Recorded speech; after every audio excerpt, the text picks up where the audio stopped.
আসসালামু আলাইকুম রহমতুল্লাহি ওয়া বারাকাতুহু। তো মহিজ কিচেনে আপনাদের সবাইকে ওয়েলকাম। নিশ্চয়ই আশা করছি ভালোই আছেন আপনারা সবাই।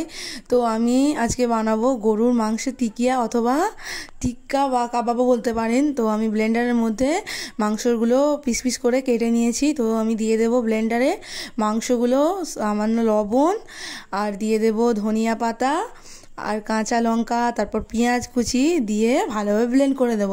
আমি এখানে নিয়েছি 400 গ্রাম গরুর মাংস। তো আপনারা চাইলে 250 গ্রামও নিতে পারেন।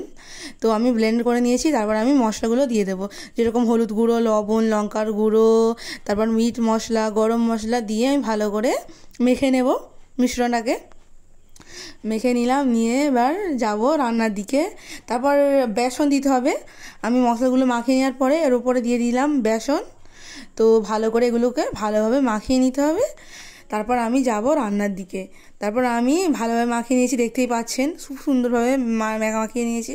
তারপর কড়াইয়ে একটু তেল দিয়ে তেলটা গরম করে আমি টিকাগুলো আমি গোল গোল শেপ করে আমি করে নিয়েছি। আপনারা চাইলে আপনাদের যেরকম ইচ্ছে সেরকমভাবে বানিয়ে নেবেন।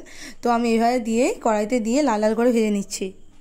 তো বন্ধুরা দেখতেই পাচ্ছেন যে আমি একটার পর একটা টিকিয়াগুলো দিয়ে লাল লাল করে ভেজে নিচ্ছি লো হিটে। তো কম কম করে একটার পর একটা আমি এভাবে ভাজে নেব। আপনারাও এভাবেই বানিয়ে নেবেন।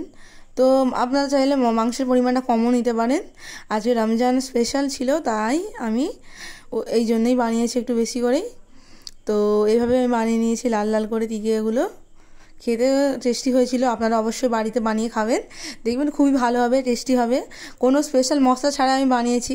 আপনারা চাইলে অন্য স্পেশাল মশলা দিয়েও বানাতে পারেন। আমি একদম সহজেই বানিয়েছি ঘরোয়া পদ্ধতিতে।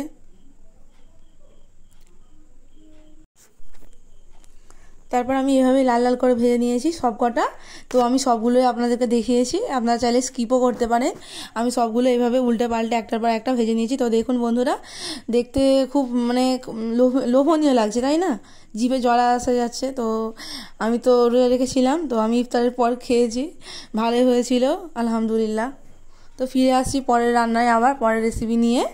তো এখানেই শেষ করলাম আমার ভিডিও।